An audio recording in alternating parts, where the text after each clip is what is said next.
Assalamualaikum warahmatullahi wabarakatuh. Kami dari kelompok 20 ingin mempresentasikan hasil kerja kami dari mata kuliah keamanan jaringan, yaitu evaluasi keamanan sistem autentikasi multifaktor MFA pada email dan penyimpanan data di lingkup pendidikan. Baik, sebelum lanjut ke materi, adapun tim kami yaitu saya sendiri Nurasya dengan NIM 2310 310 85 dan saya Nurul Salsabilah dengan NIM 231 031 087. Nah, langsung saja kita masuk ke latar belakang. Di era digital, sektor pendidikan semakin rentan terhadap ancaman cyber seperti phishing dan kebocoran data akibat akses ilegal. Meski autentikasi multifaktor atau disingkat MFI efektif mencegah pembajakan akun, penerapannya masih terbatas karena kendala anggaran, rendahnya literasi digital, dan tantangan integrasi dengan sistem lama. Hal ini menunjukkan perlunya solusi keamanan yang sederhana dan sesuai dengan keterbatasan institusi pendidikan. Nah, selanjutnya kita masuk ke permasalahan utama.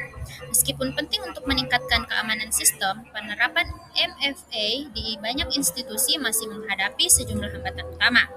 Nah, yang pertama, rendahnya penerapan dan pemahaman tentang efektivitas MFA dalam menjaga keamanan email dan data di sektor pendidikan. Yang kedua, hambatan teknis, keterbatasan infrastruktur, dan rendahnya literasi digital menghambat implementasi MFA secara optimal. Yang ketiga, kurangnya strategi implementasi MFA yang realistis, efisien, dan berkelanjutan yang sesuai dengan kondisi institusi pendidikan. Adapun tujuannya yaitu yang pertama menganalisis kebutuhan, efektivitas, dan hambatan penerapan MFA untuk keamanan email dan data di sektor pendidikan. Yang kedua, merancang prototipe sistem MFA berbasis web yang sederhana dan sesuai dengan keterbatasan institusi pendidikan. Dan yang ketiga, menyusun rekomendasi strategis implementasi MFA yang realistis, efisien, dan berkelanjutan untuk lingkungan pendidikan. Selanjutnya kita masuk ke konsep utama MFA. Nah, multifactor authentication atau disingkat MFA adalah metode keamanan yang mengharuskan pengguna melewati lebih dari satu lapisan autentikasi untuk memastikan identitas mereka secara akurat. Dengan menggabungkan beberapa faktor autentikasi, MFA mampu secara signifikan mengurangi resiko akses tidak sah, bahkan jika salah satu faktor seperti password berhasil dibobol. Nah, adapun 3 faktor utama yang digunakan dalam MFA adalah yang pertama, faktor pengetahuan atau something you know seperti password atau PIN. Yang kedua, faktor kepemilikan atau something you have seperti token hardware, kode OTP via aplikasi atau SMS. Dan yang ketiga, faktor inherent atau something you are seperti biometrik seperti sidik jari dan pengenalan wajah. Dengan penerapan MFA, perlindungan terhadap akun dan data sensitif menjadi lebih kuat sehingga cocok digunakan dalam sistem informasi yang memerlukan tingkat keamanan tinggi, termasuk di lingkungan pendidikan dan institusi profesional. Selanjutnya ada fakta dan studi literatur. Studi oleh Jamil pada tahun 2024 menunjukkan bahwa lebih dari 60% institusi pendidikan mengalami insiden keamanan data dalam 5 tahun terakhir, termasuk kebocoran informasi akun email dan file penyimpanan. Di sisi lain, penerapan multifaktor authentication atau MFA telah terbukti efektif dalam mengurangi akses ilegal di sektor perbankan dan korporasi, dan bahkan menjadi standar keamanan wajib di berbagai industri besar, menurut Khan dan Ali tahun 2023. Sayangnya, sektor pendidikan masih tertinggal dalam hal adopsi MFA, terutama karena berbagai kondisi kendala berikut, seperti keterbatasan anggaran untuk infrastruktur dan lisensi perangkat lunak autentikasi. Yang kedua, kurangnya tenaga ahli IT yang mampu mengelola sistem keamanan secara menyeluruh. Dan yang terakhir, rendahnya kesadaran keamanan digital di kalangan guru, siswa, dan staf sekolah. Nah, studi oleh Wibowo pada tahun 2024 menekankan pentingnya pendekatan yang sederhana serta pelatihan berkelanjutan untuk mendorong penerapan MFA secara lebih luas di lingkungan pendidikan. Baik, dari hasil analisis dan studi literatur yang kami lakukan, adapun arsitektur sistem MFA yang merupakan gambar di samping itu adalah sistem MFA yang umum digunakan di lingkup pendidikan. Nah, dari sistem yang telah digunakan di lingkup pendidikan sekarang memperlihatkan bahwa alur autentikasi dengan 3 komponen utama penggunaan sistem MFA, validasi password, pengiriman dan verifikasi OTP, dan layanan email serta penyimpanan data. Baik dari hasil rancangan arsitektur sebelumnya, adapun solusi prototipe MFA yang kami tawarkan, di mana prototipe sistem MFA ini dirancang untuk meningkatkan keamanan akses dengan langkah-langkah autentikasi yang sederhana namun efektif dan cocok untuk institusi dengan keterbatasan di sumber dayanya. Yang pertama yaitu login awal dengan username dan password, di mana pengguna memasukkan kredensial dasar sebagai langkah pertama. Autentikasi password berfungsi sebagai faktor pertama yang dikenal dengan something you know. Yang kemudian yaitu selanjutnya memverifikasi OTP via email menggunakan protokol TOTP, di mana setelah login awal pengguna menerima kode OTP one time password yang dihasilkan secara waktu nyata secara TOTP. Nah, melalui email, kode ini berfungsi sebagai faktor kedua something you have yang harus dimasukkan untuk melanjutkan akses protokol TOTP, memastikan kode hanya valid dalam jangka waktu singkat dan meningkatkan keamanannya. Dan yang terakhir yaitu akses dashboard, data, dan email, di mana setelah verifikasi OTP berhasil, pengguna dapat mengakses dashboard yang berisi informasi email dan data penting lainnya secara aman.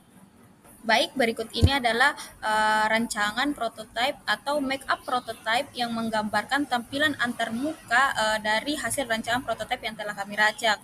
Nah, dapat kita lihat pada bagian pertama itu halaman login, di mana setelah pengguna memasukkan username dan password, sistem akan melakukan validasi terhadap kredensial tersebut seperti yang saya jelaskan di slide sebelumnya.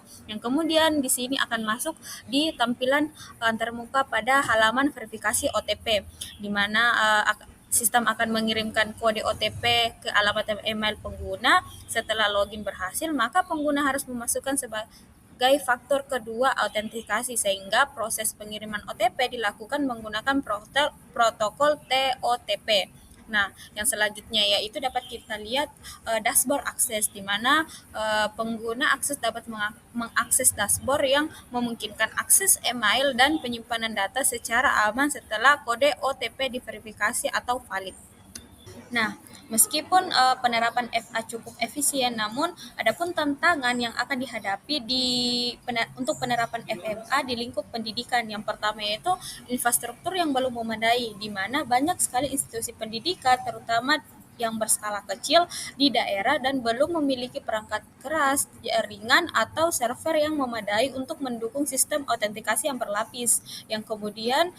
Yang kedua itu kurangnya pelatihan untuk pengguna, di mana pengguna seperti guru, siswa, dan staf administrasi sering kali belum terbiasa dengan prosedur autentikasi ganda, sehingga dibutuhkan pelatihan agar mereka dapat memahami dan menggunakan sistem secara benar. Kemudian tantangan yang ketiga yaitu sistem lama sulit diintegrasi, di mana sistem informasi lama atau legalasi sistem yang masih digunakan oleh banyak institusi sering tidak kompatibel dengan teknologi MFA modern, sehingga memerlukan pembaruan atau penyesuaian tambahan. Yang terakhir yaitu butuh dukungan kebijakan dari institusi. Tanpa komitmen dari pihak manajemen atau pemimpin institusi pendidikan, termasuk dalam bentuk kebijakan dan alokasi anggaran, penerapan FFA sulit dijalankan secara konsisten dan menyeluruh. Dari tantangan tersebut, adapun rekomendasi strategis, 3 rekomendasi yang kami berikan. Yang pertama yaitu implementasi awal yang sederhana, di mana mulai dengan metode MFA berbasis OTP melalui email yang mudah diterapkan tanpa membutuhkan perangkat tambahan atau infrastruktur kompleks, cocok untuk tahap awal di institusi pendidikan dengan sumber daya yang terbatas. Kemudian yang kedua ada peningkatan literasi keamanan. Perlunya dilakukan pelatihan rutin bagi guru, siswa, dan staf untuk meningkatkan pemahaman tentang pentingnya keamanan digital dan penggunaan autentikasi yang secara berlapis. Dan yang terakhir, yaitu strategi bertahap dan dukungan anggaran, di mana menerapkan MFA secara bertahap dimulai dengan sistem yang kecil, didukung oleh alokasi anggaran khusus dan panduan teknis yang jelas untuk memastikan adopsi berjalan lancar dan berkelanjutan. Adapun kesimpulan dan saran dari hasil presentasi yang telah kami lakukan, di mana kesimpulannya yaitu bahwa penggunaan sistem autentikasi multifaktor MFA terbukti cukup penting untuk meningkatkan keamanan data pada layanan email dan penyimpanan digital di institusi pendidikan, di mana prototipe berbasis web yang kami tawarkan dapat dikembangkan dan menunjukkan bahwa solusi MFA dapat dirancang secara sederhana dan efektif menggunakan verifikasi OTP email, namun penerapannya masih terhambat oleh keterbatasan teknologi, anggaran, dan literasi keamanan digital, sehingga diperlukannya kesiapan teknis secara edukasi berkelanjutan untuk mendukung implementasinya. Adapun saran yang diberikan yaitu untuk mendukung penerapan MFA di lingkungan pendidikan, perlu dilakukan peningkatan literasi digital melalui pelatihan rutin, serta implementasi sistem secara bertahap dengan metode sederhana seperti OTP via email. Nah, institusi juga perlu menetapkan kebijakan keamanan, menyediakan anggaran khusus, dan menguji prototipe di lapangan. Kerjasama dengan penyedia teknologi dapat menjadi strategi tambahan untuk mempercepat adopsi sistem secara efektif. Demikianlah presentasi dari kelompok 20 dengan judul Evaluasi Keamanan FFA pada email dan penyimpanan data di lingkup pendidikan. Kurang dan lebihnya mohon dimaafkan. Assalamualaikum warahmatullahi wabarakatuh.